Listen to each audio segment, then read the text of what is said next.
예, 오늘의 브리핑 시작하겠습니다. 시장이 좀 반등을 하는 그런 모습이 나왔는데, 뭐 내용들을 살펴보면, 미증시는 썩 좋지는 않았죠. 나스닥이 11,300포인트 이하로 좀 밀려버리는 그런 모습이 나왔었고, 특히 이제 스냅의 주가가 43% 하루 만에 반토막이 난 거예요. 거의 이렇게 폭락을 하면서 이 광고 기반 업체인데 실적이 이렇게 나쁘게 나올 것으로 기대했던 것보다 낮게 잡았고, 그 낮게 잡은 이후로 경기 침체가 생각했던 것보다 빠르게 올 것 같다 이런 이야기를 했잖아요. 그러면 경기가 전반적으로 정말 나쁜 건가 보다 이렇게 이제 인식을 하게 됐죠. 이것 때문에 이제 빠졌는데 여기에 이제 또 이거 테슬라 주가거든요.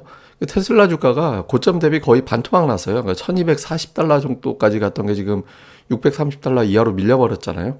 그러니까 테슬라가 하나의 상징적인 의미를 갖는 종목인데 이 종목도 빠지고 이렇게 이제 급락을 하긴 했지만 근데 이게 어제 우리 증시가 먼저 빠지면서 대부분 재료가 미리 반영이 됐다. 근데 이거보다 더 센 재료가 미증시 돌아가는 시간에 나오진 않았다. 이러면서 이제 저가 매수세가 들어오는 그런 모습이 나왔고 이제 초반에 조금 고비가 있긴 했거든요. 이게 이제 어떤 뉴스냐면 우리 증시로 장 초반에 이제 알려졌던 재료인데 그러니까 중국에서 상하이 확진자 수는 줄어들었다라는 거예요. 그러니까 전일 422명에서 344명으로 줄어들었고 그리고 이제 그 증세가 있는 확진자, 무증상 감염자가 그렇고 증세가 있는 확진자도 줄어들었는데 단지 문제는 뭐냐면 새로 한 명이 이제 그 격리된 이외 지역, 그러니까 격리된 지역 이외 지역에서 확인이 됐다라는 겁니다. 지금 격리시설 내에서만 확진자가 계속 나오고 있었는데 그 이외 지역에서 한 명의 확진자가 나왔다. 이것 때문에 이제 증시가 초반에 밀리긴 했었는데 뭐 아직까지 저것 때문에 뭐 광범위하게 다시 번진다 이런 건 아닌 것 같다.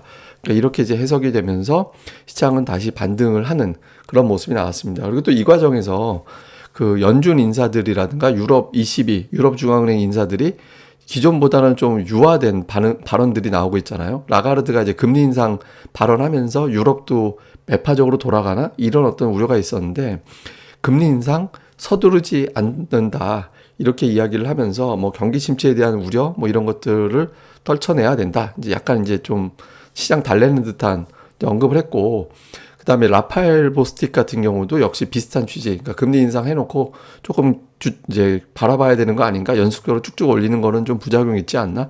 그러니까 이런 취지로 이야기를 했잖아요. 그러니까 이런 것들이 긴축이 생각보다 세게 가진 않겠구나 이런 안도감을 줬습니다. 그래서 이제 시장이 이제 다시 상승 쪽으로 올라서는데 이제 도움을 줬는데 다만 시원스럽게 올라가지 못했던 게 어제 이제 낙폭에 비해서 오늘 올라간 폭이 좀 미미했잖아요. 그거는 이제 북한의 핵실험 문제, 그 다음에 이제 삼성전자, SK하이닉스가 좀 부진했죠. 반도체 관련된 노이즈에 대해서 확실하게 떨궈낸 건 아닌 것 같다. 떨쳐낸 건 아닌 것 같다. 그러니까 이런 인식이 있다 보니까 반등하긴 했지만 어제 하락폭에 비해서 반등폭은 제한되는 그런 요인으로 작용을 했던 것 같습니다.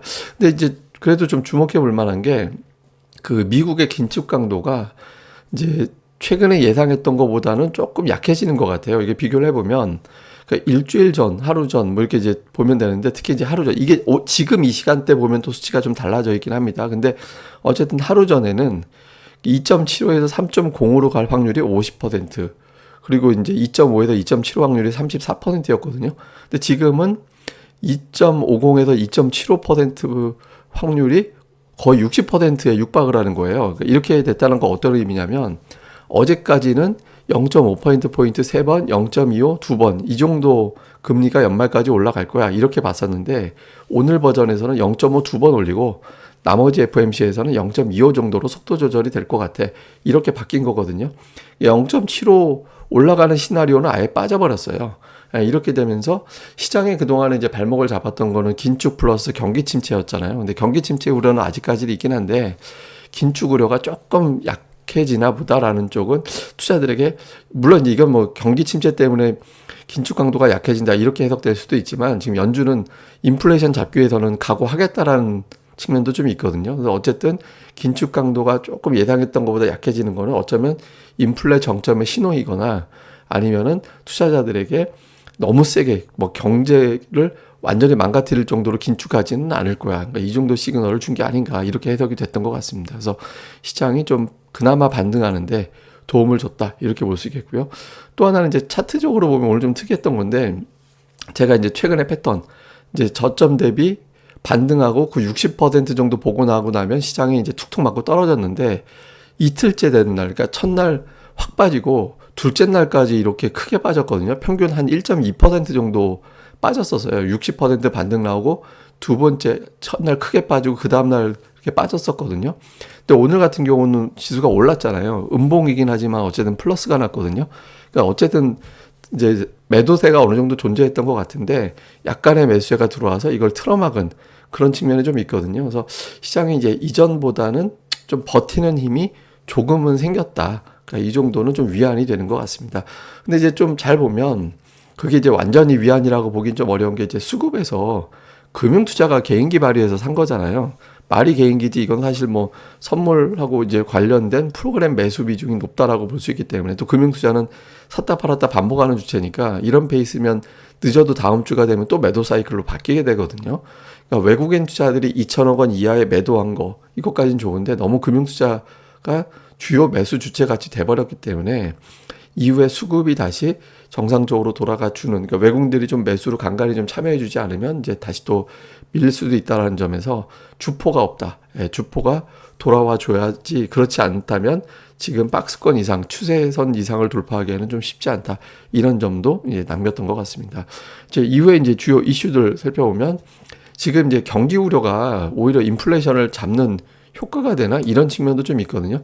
경기 걱정이 되면서 이제 주요 원자재라든가 뭐 국제유가도 그렇고 이제 올라가지는 않고 있잖아요. 네, 그리고 이제 달러화가 좀 약세를 보이고 있고 달러화가 약세를 보인다라는 건 환율이 떨어지기 때문에 수입 물가를 좀 잡는 그런 효과도 좀 있거든요.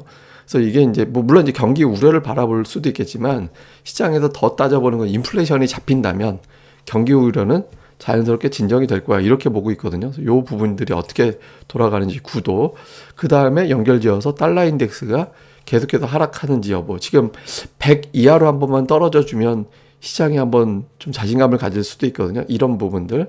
그 다음에 삼성전자인데 삼성전자가 오늘 지수에도 불구하고 돌리지를 못했잖아요. 그러니까 실적에 대한 노이즈, 그러니까 반도체 주문이 서버용 이제 뭐 중국이라든가 이런 데서 서버용 반도체 주문이 좀 줄어든다더라 이런 루머가 있었고 또 휴대폰 생산량이 당초 생각했던 것보다 좀 크게 증가하지는 않을 것 같다 뭐 이런 것들이 자꾸 나오고 있거든요.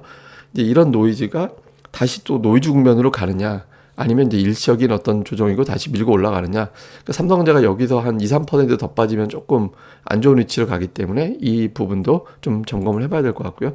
그다음에 이제 오늘 특징주로는 제약, 게임, 방산, 일부 소부장 사실 세게 움직이거나 모든 업종이 종목이 다 움직이지는 않았어요. 그러니까 업종 내에서도 좀 엇갈리는 모습이 나왔는데 어쨌든 오늘 구도는 이랬거든요. 그러니까 소부장을 제외하고는 사실 스토리가 이렇게 썩 좋은 종목들은 아니죠. 그러니까 이제 반도체, 자동차, 뭐 철강화학 이런 것들이 좀 껴서 올라가 주는 구도가 되는지 요것도 좀 잘 봐야 될 것 같습니다. 그다음에 오늘 이제 추가적으로 공부 하나 할 게 이게 이제 뭐냐면 그러니까 미국이 역대 첫 100일 그러니까 첫 새해부터 100거래일이 진행되는 동안에 이제 많이 빠졌던 순위대로 나열을 한 거거든요.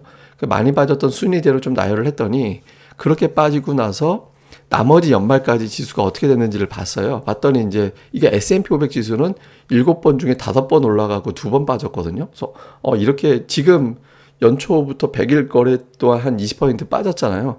이 데이터대로면 연말까지 올라가겠나? 예, 이렇게 될 수 있는데 이제 다른 걸로 보면 이건 뭐냐면 나스닥입니다. 나스닥을 또 비슷하게 빠진 순위대로 봤더니 나스닥은 5번 중에 4번이 빠지고 1번이 올랐어요. 나스닥만 또 놓고 보면은 그러니까 빠질 확률이 더 높은 거잖아요. 근데 이 두 개 차이가 뭐냐면 S&P 500이 빠지는 국면은 대체로 경기 침체 국면, 그다음에 나스닥이 빠지는 국면은 버블이 터지는 국면 이렇게 좀 구분이 되거든요.